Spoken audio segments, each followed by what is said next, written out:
Alright, that's Rayman. Welcome to Rayman. Raymond? Everybody loves Rayman. No. Well, do we have to remember that time? No. That dark time. Let's talk about how Rayman 1 is like one of the hardest like retail platformers that I've ever played. That wasn't hard for just like being bad. Yeah, and I played that thing on DSi, either on 3DS or DSi, I don't freaking remember. Yeah, it was a DS. That game is brutal. That game's impossibly hard, and I hope you enjoyed the version you played. Took a picture every time you got to a check. For some reason.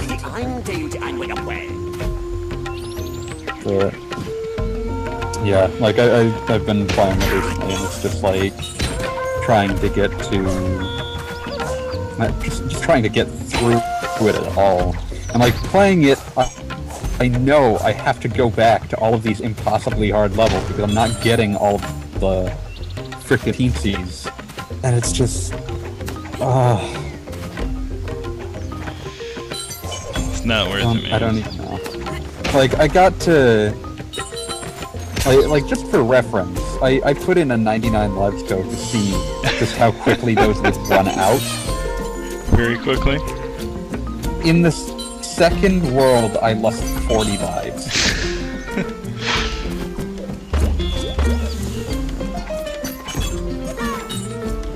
This is something that Ansel totally cocks to, by virtue of the fact of saying, yeah, the only tests we had were like the dev game. That's why the game is so brutally hard.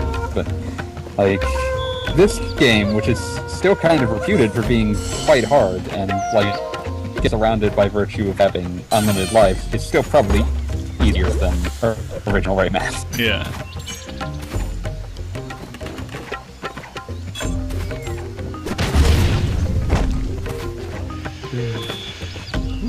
It's got a lovely soundtrack.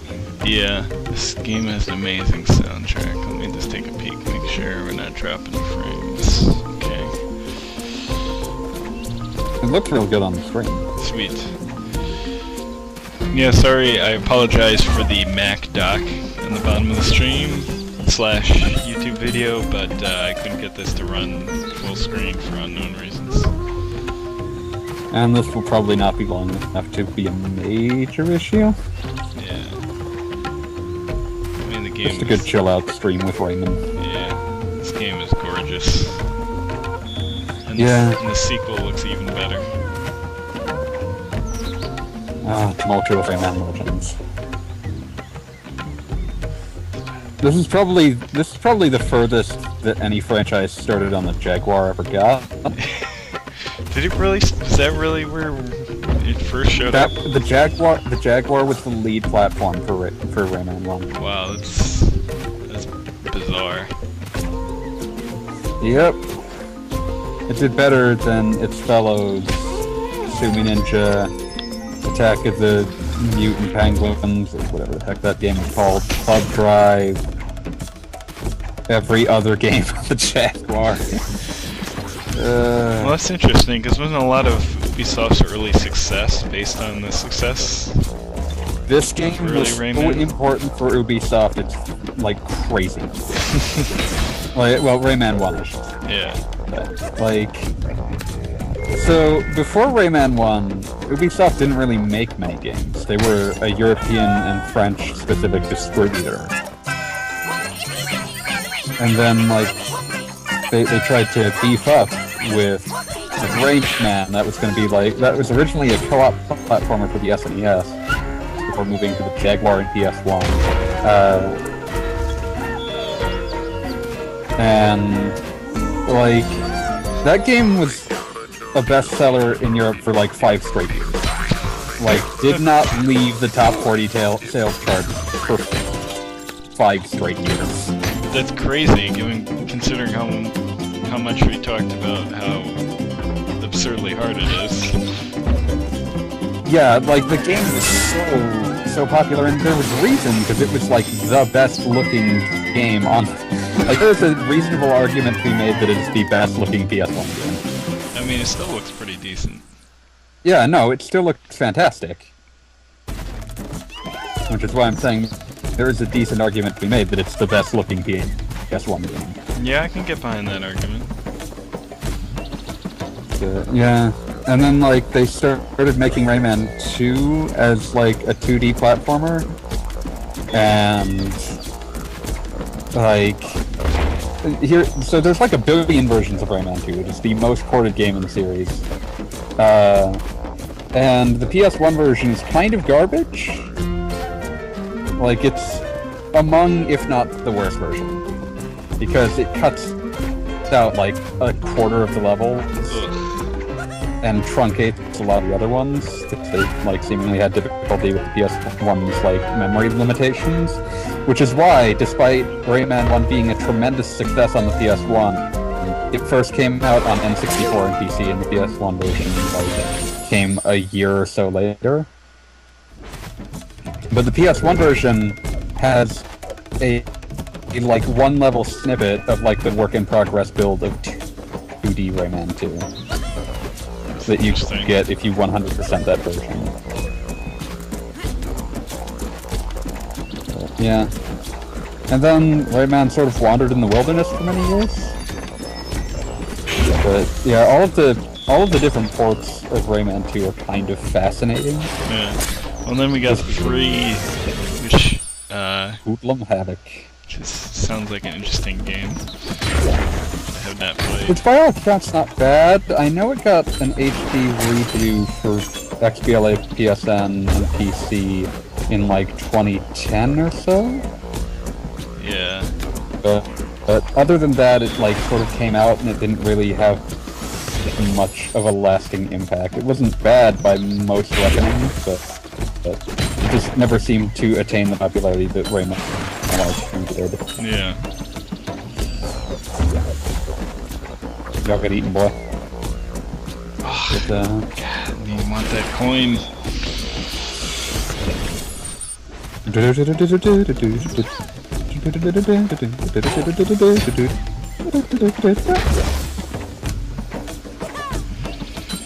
Oh wow, you missed out on that coin, hardcore. Oh, I'm getting that coin. I believe in you. It's happening. I don't know why. I don't know why I believe in you, but I believe in you. But yeah, it's a series with a fascinating history. And, you get the Rabbids games, which eventually split off and stopped being Rayman games. And ironically, I think the most interesting game in that franchise is also the one that no one has ever played. What's that? So there was eventually a non-minigame collection Rabbids game called Rabbids Go Home exclusively for the Wii. And that game is a very unorthodox combination of a platformer and a Katamari game. Sounds bizarre. It's very strange. It's basically like, oh, the rabbits realize they can't figure out where their home is, look up at the moon and decide that must be it. That's the plot. They decide to just build a giant pile of garbage to reach the moon. And it's a pretty good and interesting game that sets itself apart from both aspects of its parentage, but I don't think a single human being other than me has ever played it. I didn't even know it existed. Yeah, it's very strange. It's worth your time if you ever see it. I hear this thing, I do not see it. Help me! Help me! The dangers of collection platformers. Yeah. Alright, well, I'm not gonna sit in this level forever. This port looks pretty good. Yeah, so far, other than the issue running through Airstream, which can happen. It's been and could very well be Airstream's fault. So. Yeah.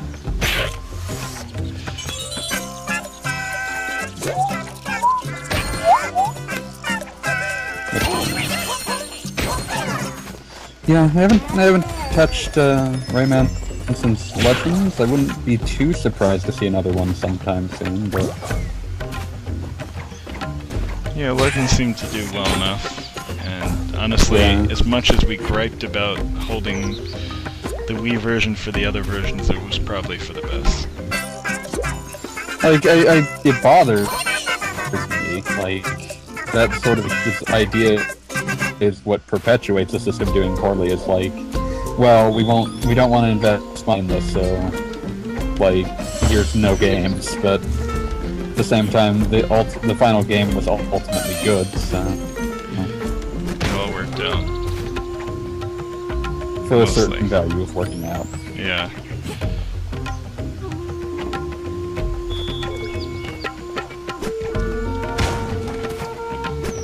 Quick, name some platformer that's forgotten you want to come back.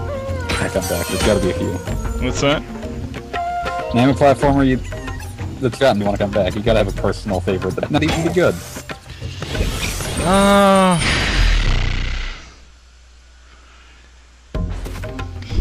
think.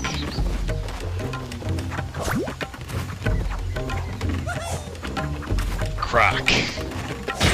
Oh man, Legend of the Gobos in the short-lived Fox Interactive. Not really though, that game was trash. It's not good. But it has awful like tank controls and a weird wide turning arc that makes precise platforming basically impossible. Yeah. It's made by Argonaut, though, the first, the company that helped Nintendo develop the Super FX chip. Nice. And by some degree of rumor, there are claims that at one point they had pitched it to Nintendo as a Yoshi game, and Nintendo was like, this looks like garbage. And thus that didn't happen. And Nintendo did not double it again.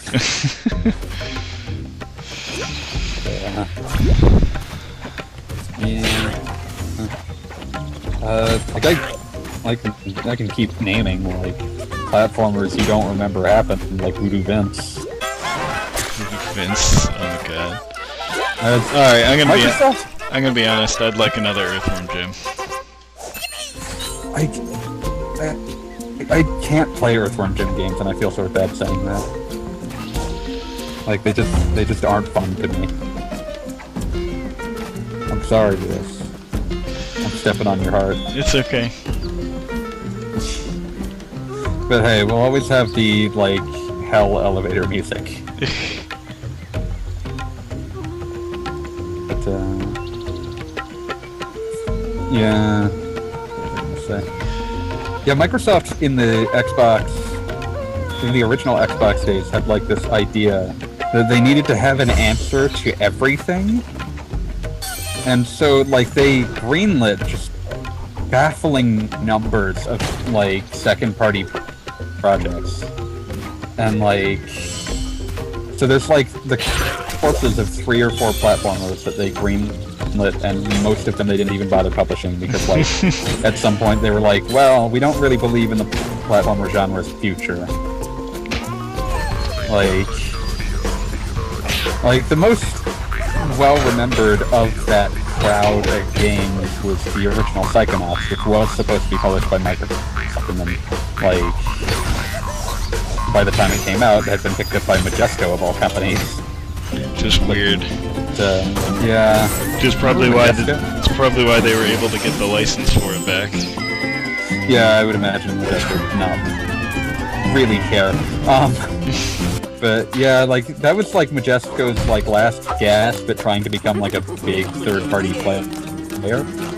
Like they published that and Advent Rising at the same time, of all things. It's very strange. And Advent Rising with its ridiculous, like, play the multiplayer that no human being ever played to try to win $1 million, which is a contest that ultimately got canceled. So that was good. Whoops. But like, Microsoft greenlit, like, Link's the Time Sweeper, and... Oh man, all these... Oh man, there were 2 Blinks the Time Sweepers, actually. Blinks the Time Sweeper, and Blinks 2 Masters of Time and Space. Why do I remember this? Wasn't there 3, or am I thinking of a different There's only one 2. Okay. There were 3, Ty the Yeah, Ty the Tiger. Tasmanian Tiger got 3. Somehow. That was made by Australian developer Chrome Studios. And, yeah, Ty the Tasmanian Tiger. Those games got weirder as they went along. That was EA's entry into the match-out platformer biz. But yeah, Voodoo Vent,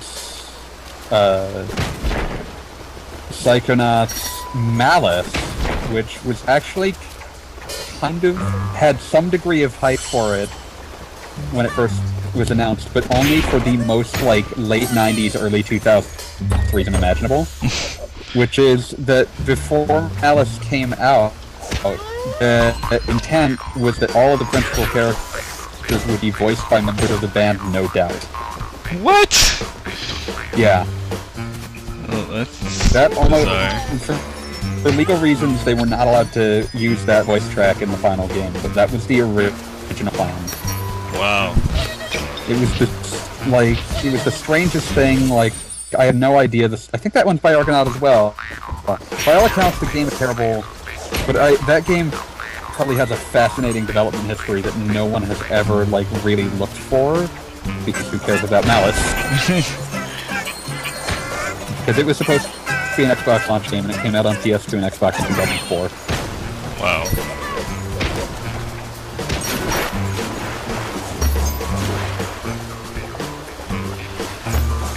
That was... Oh, man. Oh yeah, Torque Prehistoric Punk.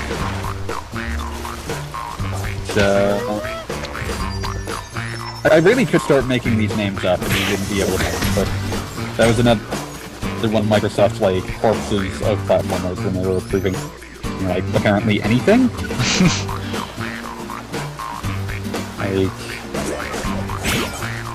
And Microsoft's early Xbox output, like what they published, was so eclectic and weird and almost entirely bad. Like, I don't think anyone else, if they're lucky, remembers Azuric Rise of Parathia or New Legends. I think you're just making some of these up. None of those have been made up. As much as it was tempting to do so, none of these are made up.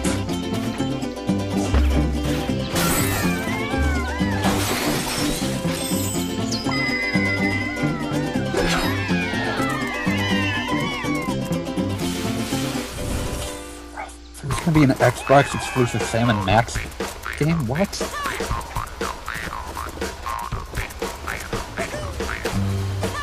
Oh my gosh.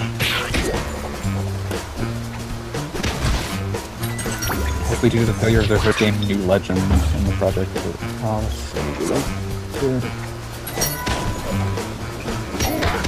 yeah, like, it was a weird time. Microsoft clearly hadn't yet worked out what game development was going to mean in the long run.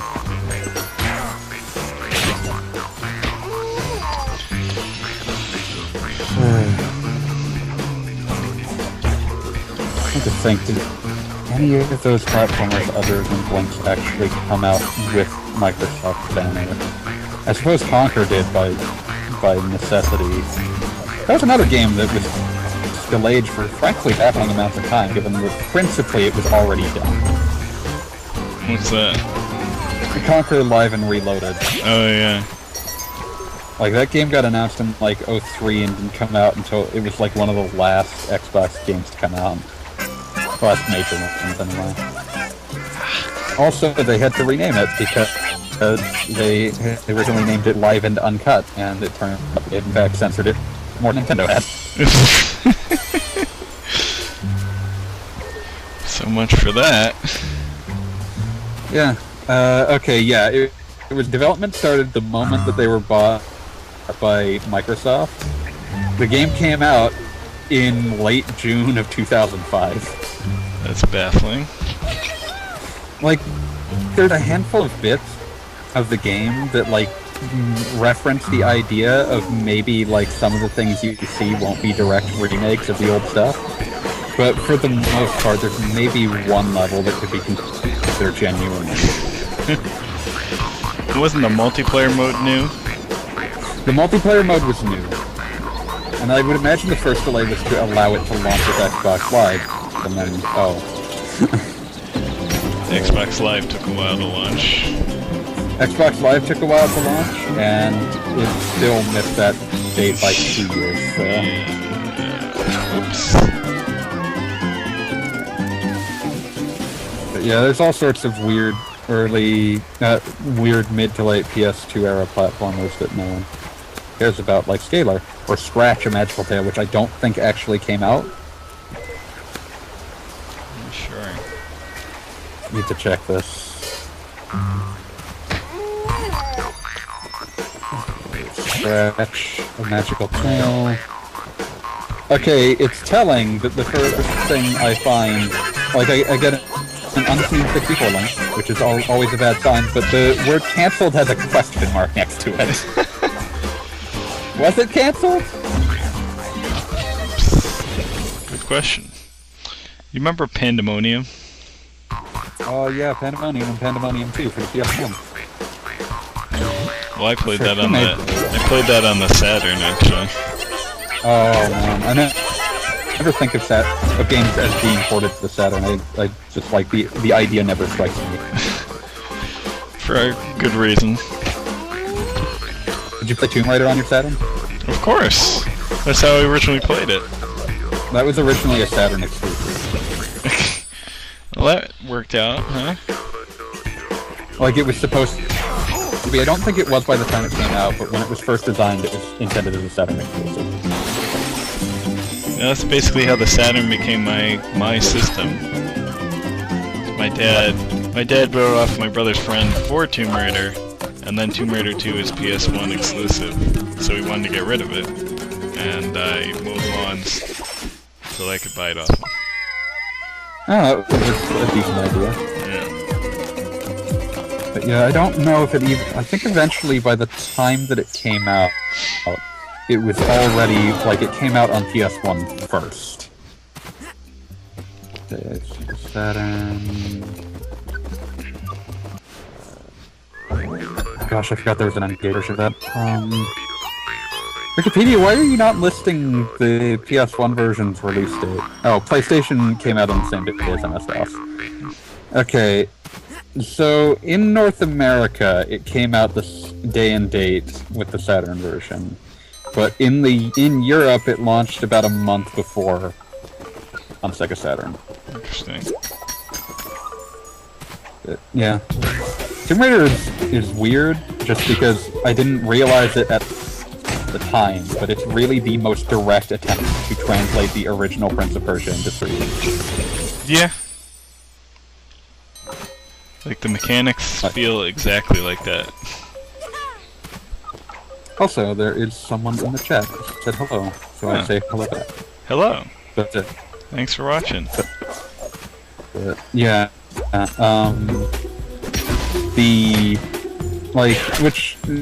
amusing irony is that there is a Prince of Persia, a 3D Prince of Persia game that no one remembers called Prince of Persia 3D, and released on the Dreamcast as Prince of Persia Arabian Nights. It's a Tomb Raider knockoff. Irony. Yeah. I want to say Ubisoft published that one as well. I want to say they had the license for the longest time. I don't know who owns it now. Well, instead of playing that, just play Prince of Persia 06. Oh wait. Oh, was it 08? Yeah, it was 08. What? Oh, I'm thinking of a different platformer that had a release in much 06. worse platformer. I still own a copy of Sonic 06. You want it? Nope. That's a shame. I would. The voodoo curse cannot leave my household. I would direct it straight to the garbage. That's where it belongs.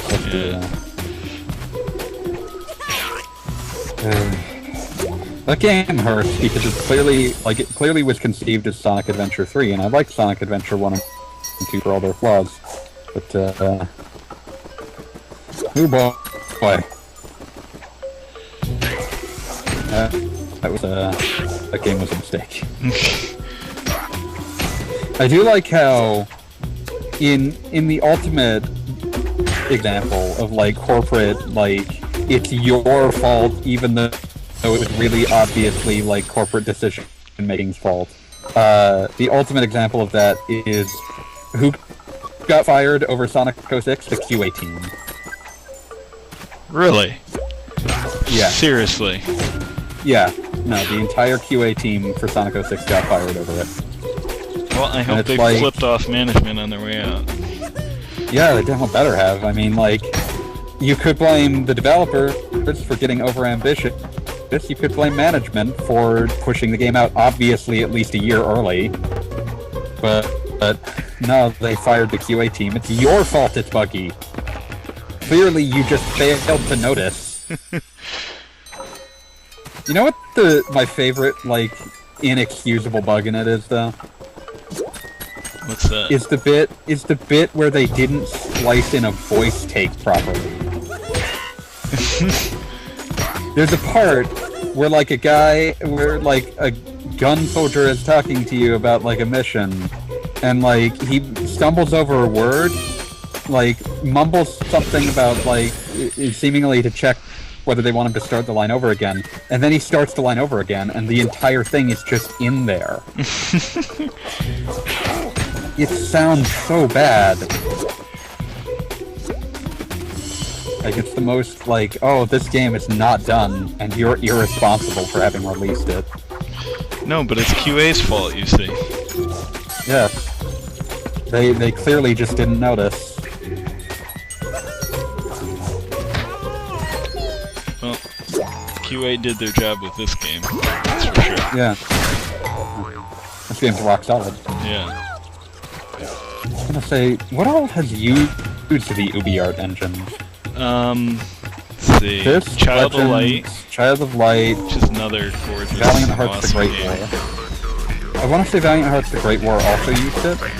I think the Rayman mobile games used it as well. Like, yeah, like Jungle Run also.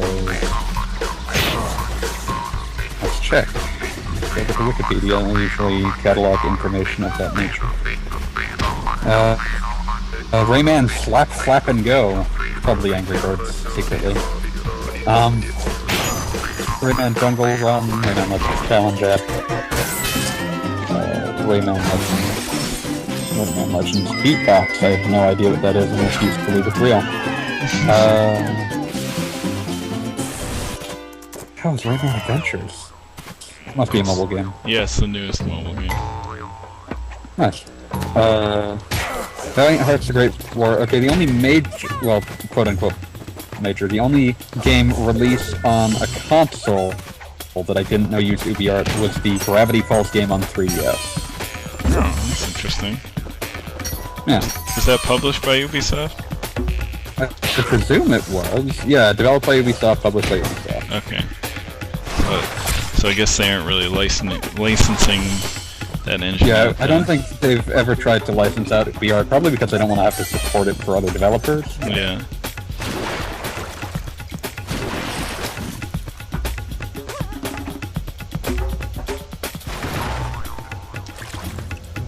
Criticism was levied towards the game's short length and repetitive gameplay. Probably looks good, man. Oh, Gravity Falls game. Yeah. Yeah. One of those situations where it's like, oh, it's using the Rayman engine, maybe it's good, and then it's like, no. Yeah. It's a shame. It just reminds me that, I'm just thinking about Sonic Trouble for the N64 and PC, which, like, as far as I can tell, it was, depending upon when it came out, because I always had trouble finding a source on that, it was either an engine test for Rayman 2, or an attempt to see what else they could do with that engine. Interesting. I don't think I've ever met a person who's actually played Sonic Trouble then. don't believe I have.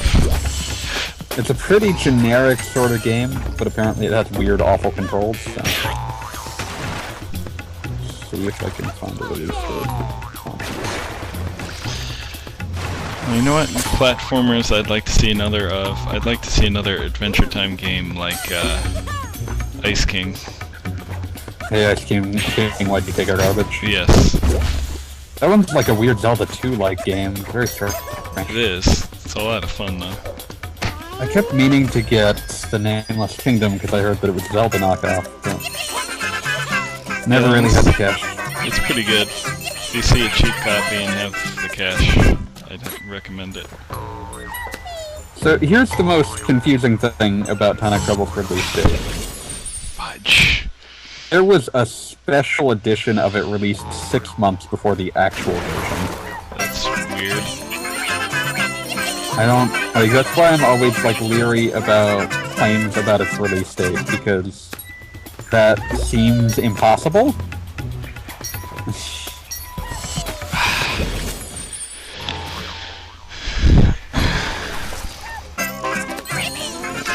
Yes, you do die a lot in Rayman Origins. Yeah, it was certainly built around it. I have to get this coin. Must get this coin. There we go. I believe in you. I got it.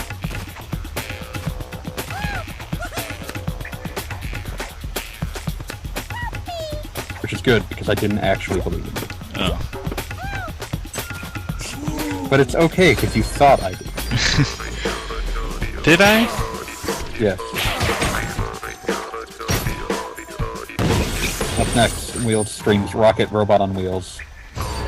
Oh, there's another one. Rocket Knight. Oh, yeah. That's never going to happen. No. Well, It'll get a pachinko cabinet with erotic violence. we got a sequel, and really that was enough for me. Yeah. Rocket Knight was one franchise that had a lot of trouble recapturing the original. Like, both Sparksters are worth the original. Rocket Knight at least is different enough that it feels unique. Yeah. So, yeah. Rocket Knight was fun and cute, and I'm gonna be sad and mildly disturbed when it gets a pachinko with erotic violence involved. Well, we just got the jetpack and Ratchet and Clank, so that kind of reminds me of that a little bit. Oh, that jetpack's pretty fun. And also making a giant evil brain thing dance is pretty fun. Yeah, Groovitron does wonders on those things. I like how the game has... you could, by all logic, you could describe it as having 2 different jetpacks. Which is 2 more than most games get, and why it is better than a lot of platformers. It reminds me that Like for One has a jetpack right at the end. Oh yeah.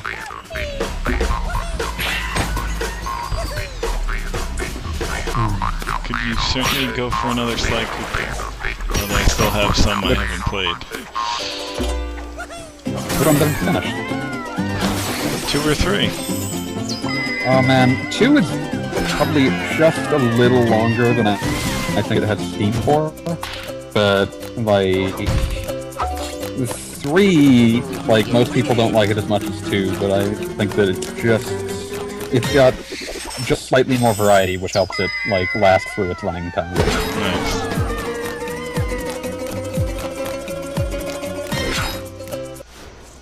Oh, you didn't quite get the second Ting frickin', you know. Don't quite like what that guy's doing to that container of lums. He's having a good time. Yeah, that's... Don't shame him. Okay, alright. We'll let him be. We're going back to the Glade of Dreams. Oh yeah, I forgot about these. These are fun. Oh yeah. I also just like running across the loading screens.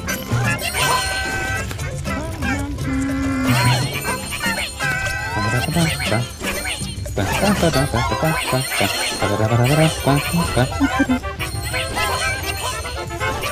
I first played this was the second time I was playing for the .exe trilogy. It was a strange contrast, but they were both wonderful games, so... With good art. Speaking of things you haven't finished. Yes. One thing at a time. Yeah, yeah. Oh, you got 200 long. You did it. You made me proud. And the easiest level to do it. Hey, at least it's something. It's progress. Dance party! You got the ultimate perfect. Dun, dun, dun, dun, dun, I dun. think I'll do another level or two. Sounds good. That's the dance part you've always wanted. Yeah. So, on the first episode I always said we're gonna stick mostly to 3D platformers, but I couldn't resist. It's Rayman! Rayman! There's no Mr. Dark. Also, I almost get it. I think I have a name for the show. What should I be expecting? Adventures in Platforming. That's fair. We're on an adventure. We're explorers.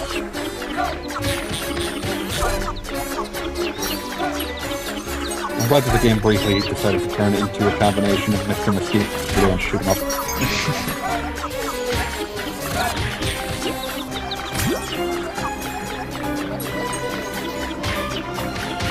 Smash 'em up.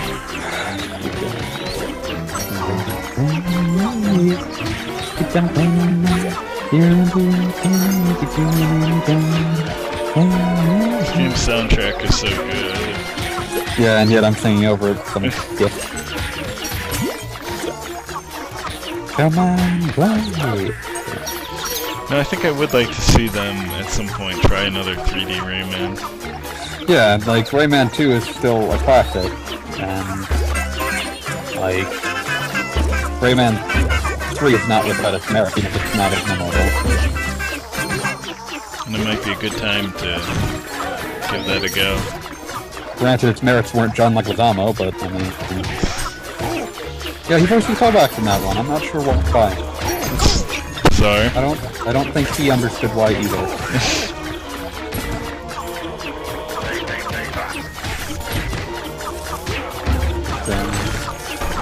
Hey, that means he's played second fiddle to a platforming hero multiple times. Coming. I feel bad if you get the joke I'm making. I do not. Coming soon to this show, Rayman 2 in French. Oh, heaven, be frank of it.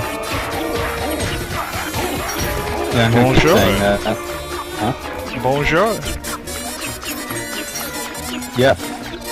Je suis The joke. la fromage. That's... Nah, you're just getting stuck to it. But I would like to point out, the joke was that John Leguizamo also played live-action Luigi in Super Mario Bros.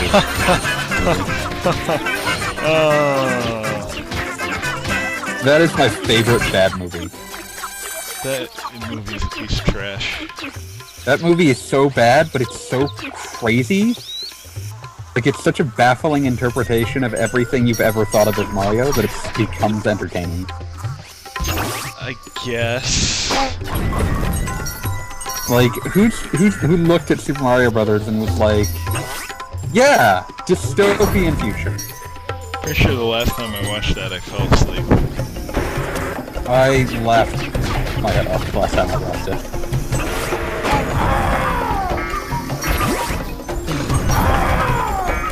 Like, Toad gets weird, de-evolved into a Goomba? Or really a Koopa. I don't think the game has any Goombas except for the vaguely offensive joke of just having, like, two of Bowser's henchmen be Italian, like, Guido stereotypes.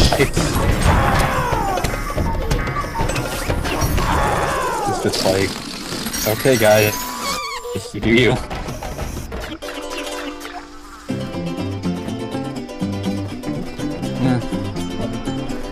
This section is much more shooting oriented than its counterpart section in the original Rayman. Yeah.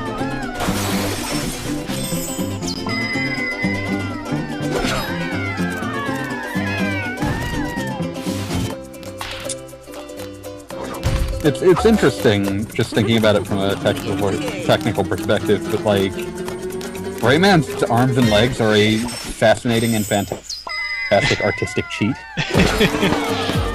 Like, by not having arm to be attached to, any movement they make looks fluid. It's true. Like, so long as they continue to orbit his body, and you don't even have to animate them, like, you don't even have to, like, they can be drawn as separate sprites. Like, you know, speaking of how the original game was, you know, likely put together, they could be drawn separately and moved around him and just made as part of that animation. And, like, any movement they make looks natural because they're not actually attached to him. It's a really, like, and it was also ingenious because you couldn't knock it off without it being obvious what you'd done. Yeah. And probably made this a lot easier to do in 3D too. Yeah, and also like fit the UbiArt engine, like general idea of like using, you know, like the way this animates is very much like taking certain 3D animation reuse principles, like just having it sort of use just moving the sprite around rather than having to redraw it a ton. Love how this game and really this series in general often incorporates music as an element in the level itself. Yeah, I remember one of the demo Rayman Legends levels was one that was entirely set to music. Like, if you were following the pace of the music, you would play the level perfectly.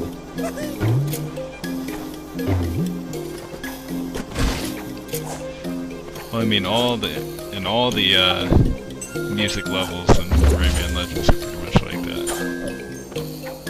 Yeah, and then of course, like, you know, that sort of idea has been in there forever. I mean, Rayman 1 had a band land as its second level. Which is pretty cool. Yeah, brutally hard. Yes, I was just gonna say. Because it has ice physics for some reason. Yeah. But, and like, you can't really control your ice physics because you haven't gained the ability to run yet. I'm not sure I got past the band world, to be honest. That's the world I was talking about where I literally lost 40 lives. And like, the game gives you more tools to platform with after that. Like, you get the helicopter and you eventually gain the ability to run, which gives you a lot more control over momentum and just general, like, the ability to jump much farther and further, but until then, like, the game is just mean. And even after that, it just gets harder, but, like, you feel like you have more tools to deal with them. So, it doesn't feel as bad. Like, Rayman 1 is basically its own evil ROM hack made by monsters. They got so much... And yet it's the house that Ubisoft just built. Yeah, no, like... It's still one of their, like, probably one of their best-selling games, but... Like, Rayman 1, they also released so many variant versions of it in Europe only, basically. So, like...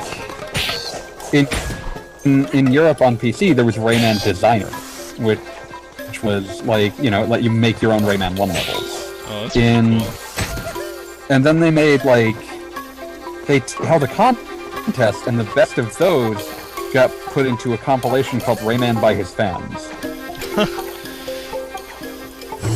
And then, like, there's a bunch of, like, compilations that include both of those, like, Rayman Designer, and Rayman by his fans is like Rayman Gold and Rayman Forever. Okay, I'm trying to find this. They had the original Rayman is on GOG. Yeah. Okay, looking at this. Okay, so Rayman Gold, Rayman, and Rayman Designer, which had 24 original levels designed by the developers to sort of show off what you could do with Rayman Designer.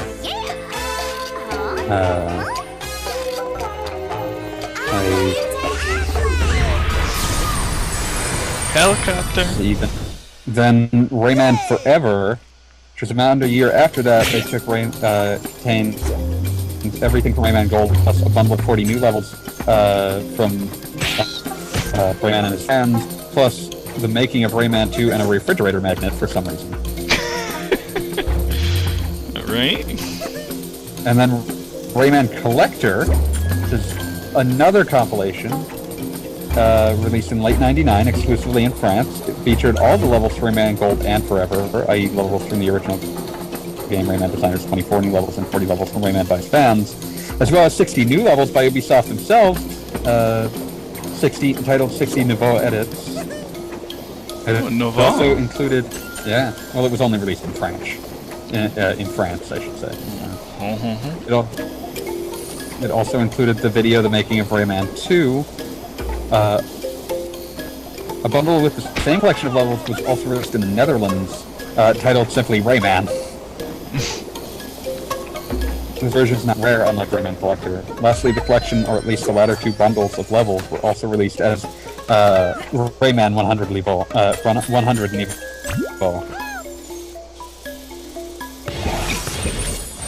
Rayman 1 was also a Game Boy Advance launch title. As Rayman Advance. So, Rayman was a launch title for like every Nintendo portable from the Game Boy Advance on. Yeah, because Rayman 2 was a launch title on both DS and 3DS in the most baffling fashion possible. I want to say they're technically based on slightly different versions. I believe Rayman DS is based on the N64 version, and Rayman 3D is based on the Dreamcast version. That sounds about right. As you could probably guess, the 3DS version is a much improved version. Still not quite as good as it should be. Yeah. Ubisoft went weird port happy with this 3DS launch. That version of Splinter Cell Chaos Theory is baffling. Yeah. It's like, it was probably a little too ambitious for the system, though I appreciate the effort, but it certainly was too ambitious for a launch title. Yeah. I mean, the full Chaos Theory game is in there. You just kind of have to battle the controls. You have and it's kind of split up into weird segments. Yeah. And it has weird 3D text you find laying around for no reason. Just to show off that they're 3D. Yeah. But yeah, Splinter Cell was not really a stranger at any point in its existence to being ported badly to consoles that it didn't belong on. Like, the worst version of Chaos Theory is definitely the Engage version. Which, most people probably do their best to get happen. Yeah. But, like, there's a bunch of kind of strange versions of it. I remember the PS2 and GameCube versions of Splinter Cell 1 both came out way later, and the PS2 version had a bonus level in it, like a bonus mission in it that's not in the Xbox version or the GameCube version for some reason. It's weird. And then Pandora Tomorrow launched simultaneously and worked basically the same on all three systems. And then Chaos Theory, I want to say, like, it came about a month later on PS2 and GameCube, and they had to, like, come up with a new way to render water. And as an excuse, they just added in a new water stealth skill.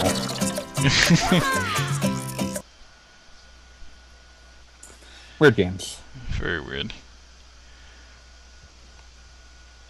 Yeah. Well, I'm getting ready to wrap this thing up. I just want to see how something works here. We discussed many Ubisofts this episode. Yeah.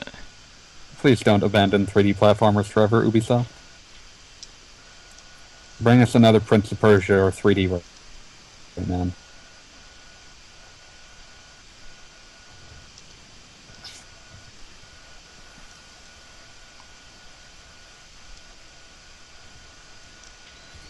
Why don't you check it anyway?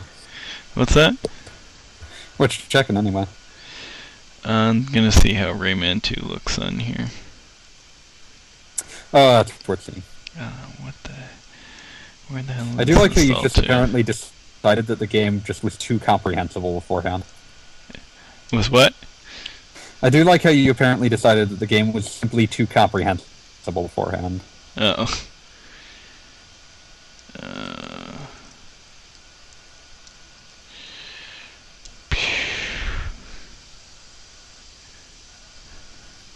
The joys of wine.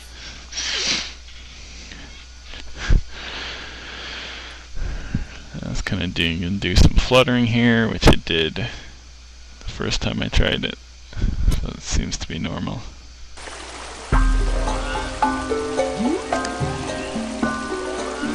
Interesting. The DSiWare version of Rayman actually had an easier difficulty mode.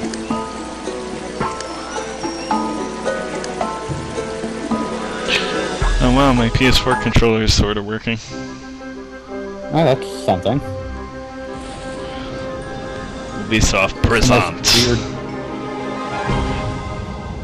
At any point in your life, have you ever learned any French at all? I took French in middle school and high school. How much of it do you remember? Not very much. Probably just the word fromage. And I, I was better at reading it than speaking anyway. Well, at least you're reading it right now. Yeah, I have no idea what I am. You're lucky that it has a similar grammar to English. Notre... Les Oh, that's robots not rodin. Okay. It's a bunch of pirate robots. Le chaos est tel que... something... 1,000 lums. Les 1,000 lums. Oh yeah, speaking of things the PS1 port screwed up, they had cut so much of the game that there were only 800 lums. Whoops. Like, they edited the text, but it cuts out one of the game's best secrets. In every other version, there's a scene where the villainous, like, Razorbeard eats one of the lums, and shows you the, it shows you the lum counter, and the out of 1,000 decreases to out of 999. In the PS1 version, he eats a red lum instead of a yellow lum, and like that bit of interface screw just goes away entirely. But what's even better is that because it cuts out one of the game's best, is that, like, in every other version of the game, if you go to, like, one of the last sections of the game, you can go down sort of hell analog, and you can find that last lum and bring the total back up to 1,000. Oh, that's pretty cool. Yeah. Globox! Hey! Mon ami! Mon ami! Do you want to let me mow this too? No, what's better? Now a stew. Common brew stew. Globox is much more tolerable in this than he is in Rayman 3. Huh? Leah, Freya!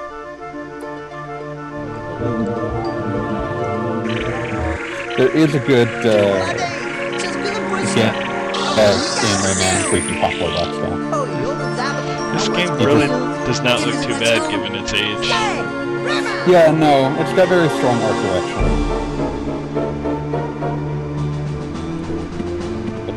But, Globox in Rayman 3, if you punch him, he will just say that you were nicer in Rayman 2.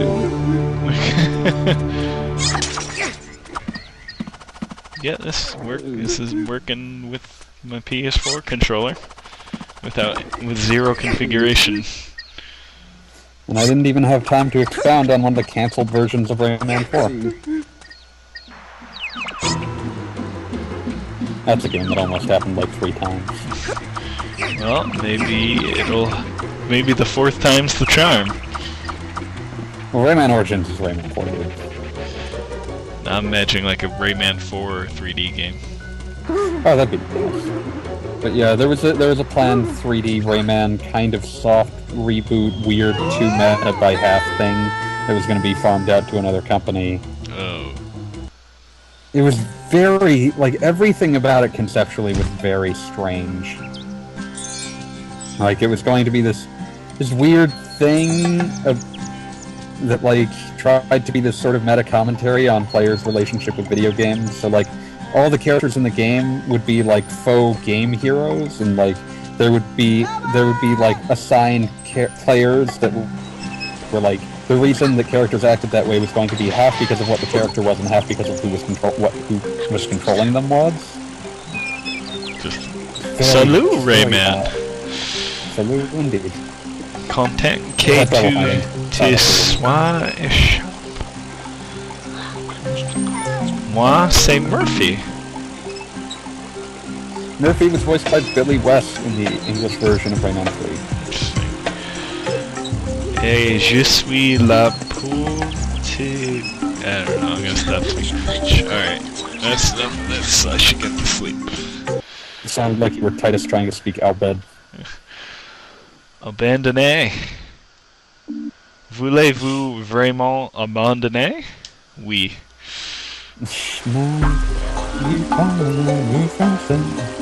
Wow. Quit is... I assume it's pronounced like quitte or something like that, but it's spelled out like quitter. Well, that's what you are. Yeah. Silent Raymonds. Alright, folks, that was some Raymans. Longer than we expected. Yes. Episode dose. Next time, I think we're going to be going back to Banjo. And I can shame Wheels further. Yes, and as we stated in the first episode, once I get to challenge mode in Ratchet and Clank, probably do that for 1 or 2 episodes. Yeah. And yeah, so after that, the sky's the limit. Yeah, I'm actually going to be recording a lot of these before they actually get posted to YouTube. So, you know, if you request something from one of those videos and it takes us a while, that's why. So I'm kind of going to be recording a bunch of these at a time and then editing and getting them up as I can. That makes sense. Yep, and that's that. Hope you guys enjoy. Peace out.